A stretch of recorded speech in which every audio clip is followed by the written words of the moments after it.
大家好，歡迎來到文昭談古論今。今天是加東時間2026年4月1號，是愚人節。東半球的網友看到就是4月2號了，但是也還算在節日的氛圍當中。請問大家今天有沒有被什麼惡作劇騙到呢？愚人節主打的就是一個荒誕，但是我覺得近一段時間以來愚人節好像都過成了日常生活了。特別在中國，從2020年到2022年這疫情3年清零期間，那基本上天天都是愚人節。其實中國真的有一個固定守候的愚人節故事，每年4月1號會準時上演。大家知道是什麼嗎？就是雄安新區。因為雄安新区的設立就是2017年4月1號新華社發出來的權威消息啊。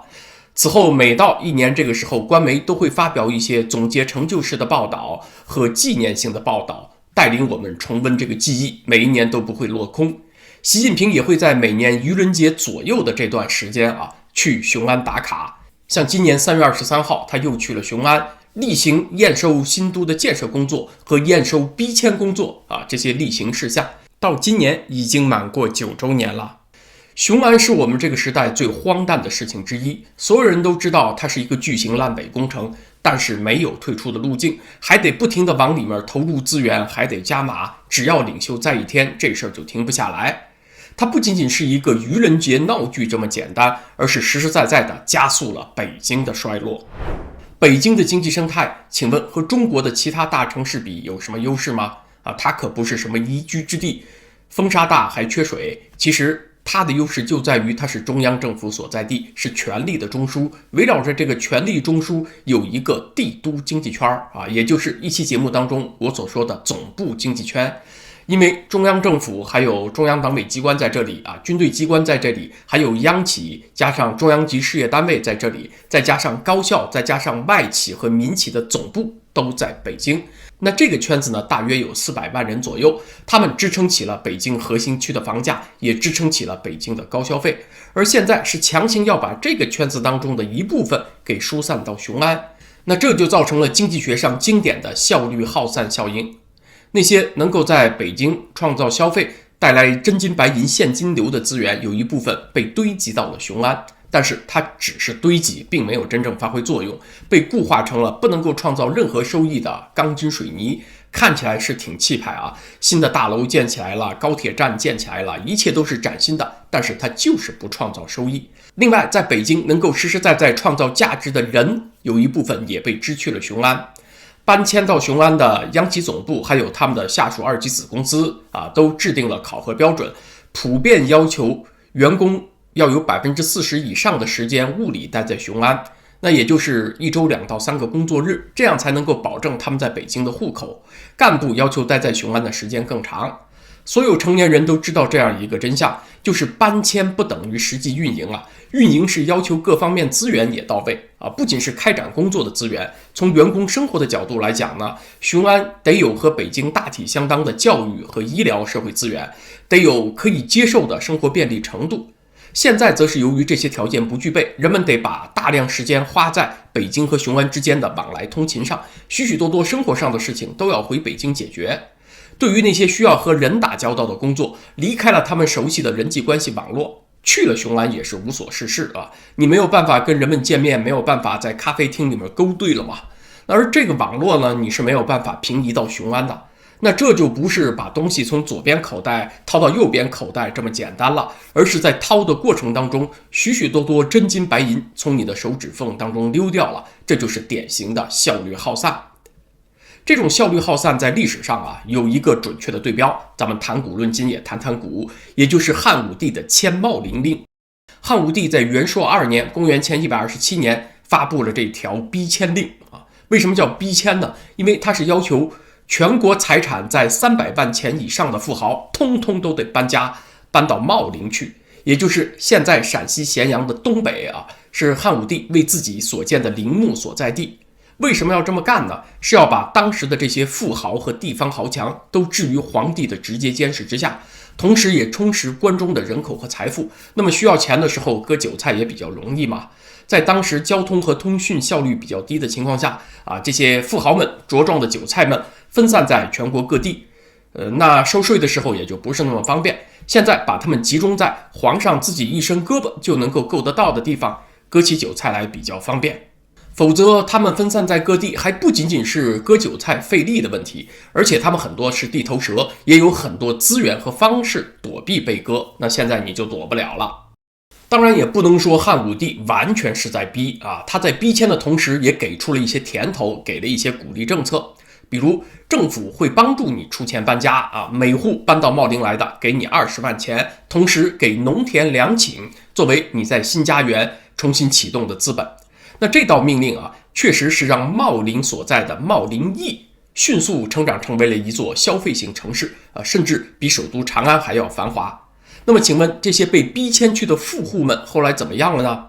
短期內就有一大批人破產了，因為地方官都有考核的 KPI， 到了時間，你這個縣或者郡的富人就必須走人，否則為地方官試問。那麼富人們留在原籍的房屋田產怎麼辦呢？又帶不走啊，又有必須走的時間限制，那沒辦法，只好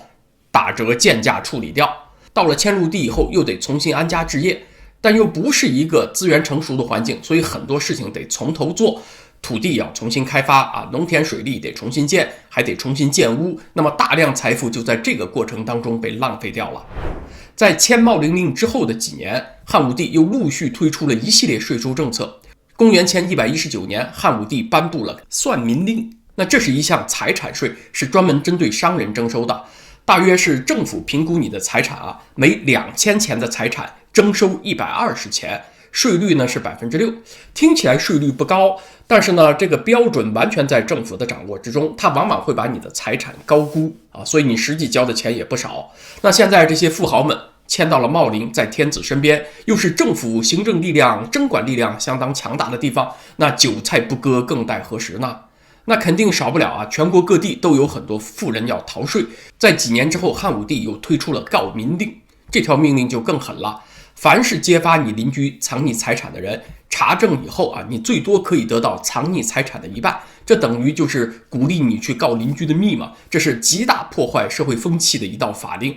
同時呢，也把富豪消滅掉了一大半。經過幾輪收割下來，遷到茂陵的商業富豪們大半衰落了，活下來的一批呢，是熬過了最艱難的時期，建立起了本地關係網，有的和京城的權貴聯姻，他們成了後來的京兆氏族的前身。那這一輪逼遷，請問對全國的經濟造成了怎樣的影響呢？那個時代沒有準確的統計啊，但我們知道西漢在冊的人口數在那之後就持續下降。史書中說是海內虛耗，人口減半。說人口減半不是說這些人都死了，而是說在政府戶籍上的政府掌握的人口，那些負擔有納稅和承擔政府勞役任務的人口減少了1半。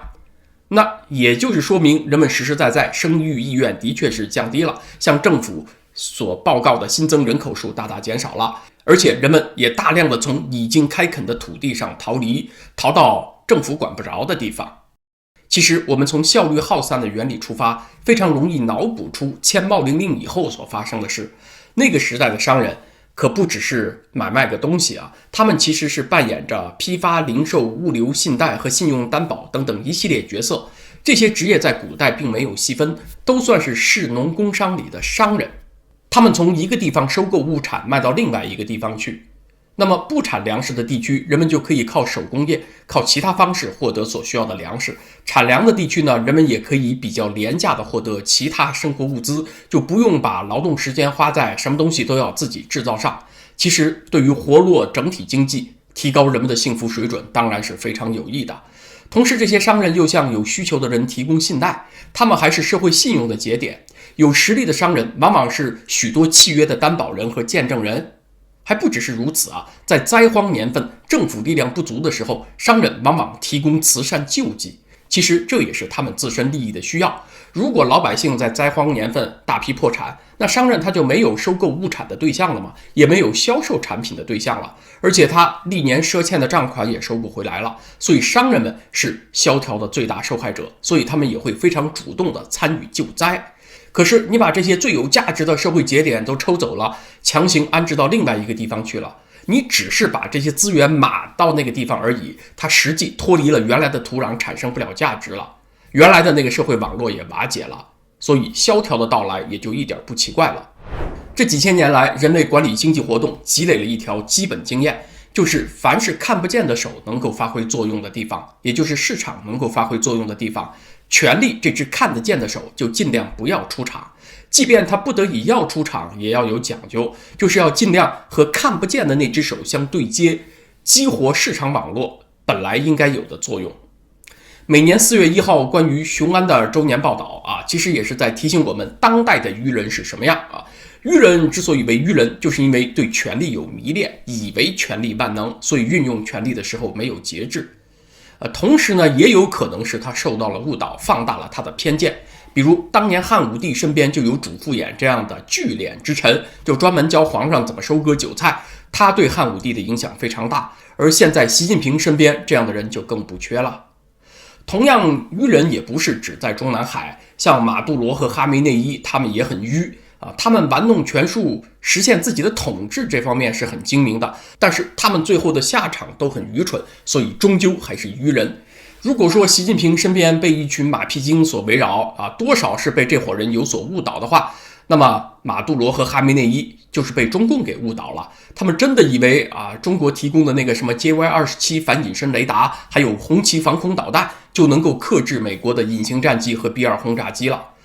結果呢，就是他們以身作則，再次驗證了那條定理：你在什麼事情上相信了共產黨，你就會死在什麼事情上你說掌權了這麼多年，連這個道理都看不明白，他們愚不愚呢？如果我們把範圍更擴大一些，還會看到更多不可思議的荒誕事，各種美軍大敗、伊朗大勝的假新聞在中文圈滿天飛，還真的被中國官方媒體拿過來正兒八經的轉載放大很多人還信以為真，這也算是一個奇觀。在伊朗和 CCTV 所構建的那個平行宇宙當中林肯號航母已經被擊沉 N 回了，美軍早已經溃不成軍，還有的說以色列已經缺糧了都快國家崩潰了的。這個虛構的營學大行其道，也是這個愚人節的一道奇特景觀。其實營學並不是我們這個時代才有的產物，但是經過大眾媒體和許多自媒體的放大，能夠假到這種程度，又能夠達到這麼廣泛的催眠程度，的確是我們這個時代所特有的。在100多年前的愚人節這出營學大戲就有一次活生生的上演，今天可以說是對那一次的完美復刻。1841年3至5月是第一次鴉片戰爭中英軍進攻廣州期間，今天的這個4月1號愚人節就落在這段時間之內。當時清軍的前線總指揮先是廣西提督參贊軍務大臣楊芳，後來換成了清朝的宗室靖逆將軍義山。而這兩位花心思最多的事兒就是怎麼寫奏章，把失敗包裝成勝利去哄皇帝開心就是怎麼琢磨營學。楊芳剛到廣州，英軍就知道清軍前線換帥了，就特意派人來接觸，看能不能談判解決問題。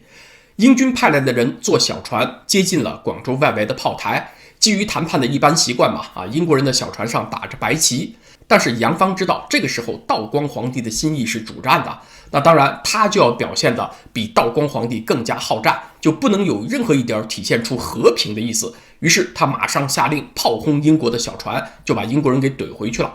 英國人一看，來了一個是鐵心要打的，那打就打吧。於是英軍發起進攻，馬上把楊芳打得屁滾尿流，1天之內就攻占了廣州城外的5座炮台。那這下楊芳就見識到英國人的厲害了，就嚇得龜縮在廣州城不敢動了，就不敢主動挑戰了。到任的第一戰就打得這麼慫，那請問楊大帥怎麼向皇帝報告呢？你如果不寫奏折那是不行的，你不說別人會說，所以這個事情必須是要報告的。你別看楊芳是個武將筆頭上的功夫那是十分了得其實呢，應該說他的幕府當中有人才非常會寫報告。首先，他把英軍的進攻說成了是小股偵察隊的騷擾，說英軍前哨探據省城10餘里。實際上是英軍接連攻破了清軍的幾道防線，但是在他的奏章中說距省城10餘里你看就非常有技巧了。皇帝又不知道你這個戰線是怎麼布置的，你只說距離省城多少里，一下子這個嚴重性就降低了。你一聽10余里好像還挺遠的。另外呢，楊芳又大寫特寫是怎麼擊傷了英國人掛白旗的那艘小船的，把這個事兒說成了一次大捷。接着他又開始編造擊殺英軍若干若干又擊殺漢奸若干若干，而且他還利用了戰場上的一個具體情況，把道光皇帝給蒙了。因為英軍登陸作戰，晚上是要撤回到船上去的，英軍人數少嘛，他就要盡量避免在岸上宿營，萬一被清軍趁夜偷襲了怎麼辦呢？所以晚上他得撤回到船上去，白天發起的進攻是懲罰性的，達成破壞以後就會撤退。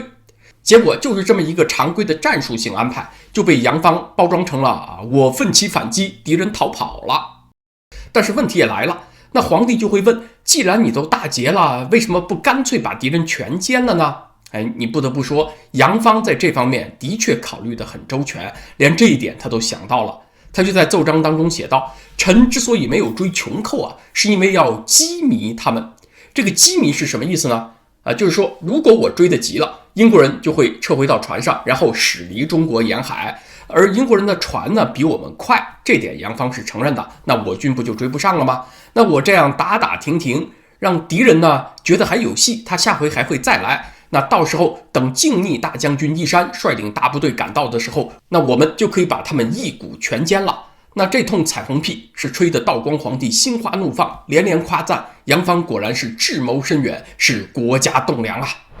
故事還沒到這裡結束啊，等道光皇帝的堂侄愛新覺羅義山率領大部隊趕到以後，清軍輸得更難看，甚至英軍有一支部隊迂回到廣州城北面的越秀山，佔領了山上的炮台，居高臨下威脅廣州。那義山就徹底慫了，這仗實在是打不下去了，於是就向英軍交了600萬銀元的輸城費，作為英軍暫停進攻不進城的代價。然後問題又來了，義山怎麼向他叔匯報這個事兒呢？於是營學功底又體現出來了。別看這兩位打仗不行，寫宣傳小作文那真是1等1的好手。我看這段歷史的時候都禁不住拍案叫絕。英軍不是佔領了越秀山炮台嗎？義山在奏章當中是這麼說這事兒的說英國人想來向臣訴苦請願，但是廣州城正面的炮聲太大，喊話根本城裡聽不見，於是他們就繞到廣州城北面的越秀山，在山上向城裡喊話這樣我就能聽得見了。英國人就說，我們苦冤因為貨物被前任欽差大臣給沒收了，我們虧了本欠了債回不了家，所以被迫武裝上訪，實在是情非得已，就請大將軍把我們的冤情轉達給大皇帝，只要准我們通商，我們就退出佔領的炮台，再也不敢來滋擾了。後來英軍要收取清軍的輸城費，在不進城這個事情上要和清朝的官员有磋商接洽。那英國軍官來的時候，出於一般的談判禮儀，是摘下了帽子，解下了佩劍，就這麼一個動作，被義山在寫給他叔的奏章裡面吹得天花亂墜，說英軍設伏於我朝天威，摘下帽子表示卑躬順服，同時又解下佩劍，表示不敢有不臣之心。可是畢竟你給了人家600萬銀元，這事兒又怎麼解釋呢？義山說，臣考察過前任欽差確實處置有不妥當之處，那麼為了體現我朝的寬厚仁慈，所以臣行權宜之計，先籌了一筆錢讓敵人退兵。當然在體現寬厚仁慈的同時呢，臣也對他們進行了批評教育，訓斥了他們的狂妄舉動。英國人也表示接受训诫，乖乖的退却了大家看這一段是不是有很強的即視感呢？伊朗营學幾乎是完美複刻了當年的大清营學你看伊朗的官方媒體說，又是勒令美国和以色列賠償戰爭損失的，又是做了各種 AI 動畫，什麼比爾轟炸機被擊落啦，林肯號被擊中起火啦，又是聲稱要發起史無前例的反擊行動。可是迄今為止，他最大的戰果呢，就是炸了幾個鄰國的石油和天然氣設施，又打壞了幾艘非武裝的油輪再來呢，也就是有幾發導彈擊中了以色列的城市，又有幾枚導彈沒被攔截下來，擊中了美軍的基地這種事情每發生一次，都會被伊朗媒體宣傳為大捷然後無一例外，這些大捷又會被中國媒體照搬過去，還添油加醋的放大，還真的在許多中國網民當中喜大普奔。這也真說得上是愚人節的煙火秀了。還有另外一些場景，可能很多人就不會認為是愚人節的節目了。其實剛剛講的雄安和伊朗營學，也會有很多人不承認自己被愚弄了。至於另外一些事兒，來的就更隱晦一些比如中國的聲學輔導名師張雪峰過世已經過了頭七了。在這一個星期當中，輿論幾經反轉，最後的高潮呢是上個星期六蘇州上演的十里長街送雪峰，自發來為張雪峰送行的人據說排隊長達5公里，有數萬人。於是又掀起了一波輿論高潮，那這回呢是肯定張雪峰的意見占了上風。肯定張雪峰的價值理由有很多，平心而論，有的也可以商榷。有人說張雪峰是揭示出了中國教育領域的信息差，有的說張雪峰提出了可操作的建議，還有人認同張雪峰所說的在談理想之前得先生存。那你說這些理由呢，我認為還講得通，但是有2條理由我認為就很難講得通了。一是說張雪峰為中國的寒門學子指出了一條上升的路徑，為社会創造了價值。第二種說法呢，是說他為中國底層造福了。為什麼我認為講不通呢？那是因為高考各個省和各個專業的招生名額是考前就確定了的。張雪峰的建議如果說管用，那接受他輔導的人最多也相當於是在排队当中加了個3，他擠進了前面，有更高的機會通過前面那道窄門。但是招生的總量并不变，有人占便宜，那就有人受損失嘛。如果某些专業受到了张雪峰的推荐，報考的人數異乎尋常的多，那麼按分數從上到下排，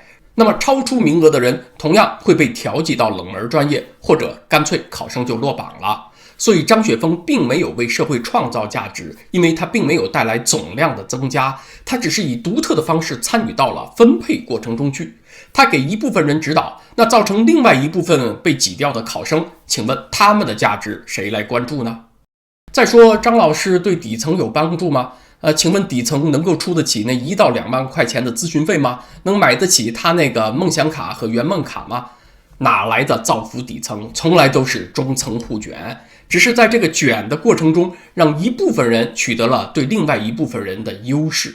至於說是不是張雪峰的服務真的做到了這一點呢？其實我都還有懷疑，因為我們看不到數據，到底張雪峰輔導過的考生最終錄取率有多少，還有他們的幾年以後就業率有多少。你指導別人填報志願，不就是為了他未來就業有優勢嗎？那麼就業率有沒有追蹤調查呢？這些數據我們都看不到。儘管在社交媒體上也有分散的感言，表示张雪峰是我的人生良師张老師指導我避了坑了，但是這些分散的感言不能夠代替系統的統計分析，是吧？